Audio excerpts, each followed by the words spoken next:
Sifat-sifat kebaikan ini tiba-tiba bisa menjadi berubah. Lisan, bicara yang baik-baik, tiba-tiba keluar kata-kata yang tidak baik. Dan anehnya sekarang, sesuatu yang keluar yang tidak baik justru menjadi konsumsi bagi sebagian orang, dinikmati. Masya Allah. Baik, tiba-tiba ketika muncul dewasa, kata-kata kurang baik, bahkan sekarang tumbuh berkembang sudah salah. Ayo sebutkan nama-nama ikan, mikir gitu kan. Masya Allah. Ikan paus, sawah, harusnya paus. Ikan dongkol, harusnya tongkol. Kenapa Anda diamkan? Ada yang salah di situ. Dan uniknya dinikmati, jadi bahan tertawaan, jadi bahan tontonan, jadi bahan viral. Sehingga sesuatu yang tadinya salah melekat pada anak ini karena tidak diselesaikan dengan konsep yang benar, menyebar semua orang jadi salah. Jadi berubah gitu kan. Jadi poinnya ada sesuatu yang keliru di situ. Lisan jadi kotor. Masya Allah. Pendengaran jadi keliru. Bahkan yang paling luar biasa, mohon maaf, yang paling luar biasa, ini yang paling dikhawatirkan oleh Nabi.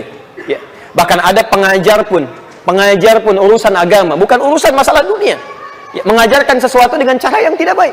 Sehingga turun ayat Quran di surah ke-74, ayat yang kelima itu. Warujza fahjur. Kalau kamu ingin mengajar, hindarkan kata-kata yang kotor, yang jorok, yang melahirkan perbuatan dosa. Sekarang perhatikan, bila ada seseorang ingin mengajarkan urusan agama saja menggunakan cara yang kotor, maka bagaimana dengan mengajarkan urusan dunia?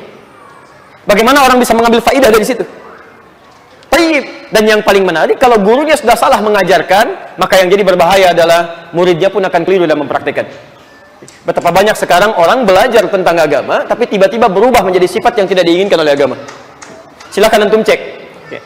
Maaf, zaman Nabi dulu, ketika Nabi mengajarkan di umat jahiliyah itu, turun ayat Quran. Masya Allah, diajarkan lewat hadis.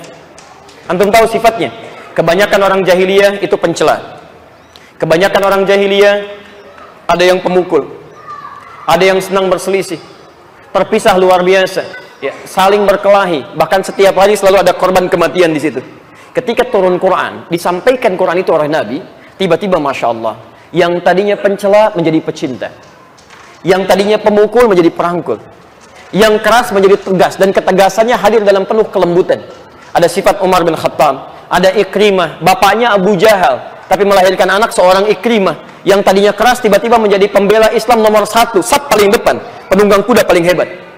Teman-teman, sekarang perhatikan, kita bandingkan ya. Apakah Quran zaman Nabi dengan Quran zaman sekarang sama? Halo?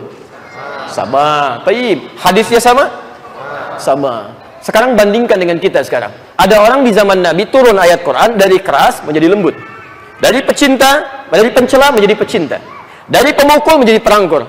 Ya. Yang paling menarik, ada orang zaman sekarang belajar Al-Quran dengan Quran yang sama, dengan hadis yang sama. Yang tadinya lembut, tiba-tiba dia bisa jadi kasar. Yang tadinya pecinta, tiba-tiba jadi pencela. Yang tadinya perangkul, tiba-tiba jadi pemukul. Dan yang paling aneh, ya Allahu Akbar, ada orang ikut belajar, begitu pulang dengan keluarganya jadi persoalan. Saling tidak tegur sapa.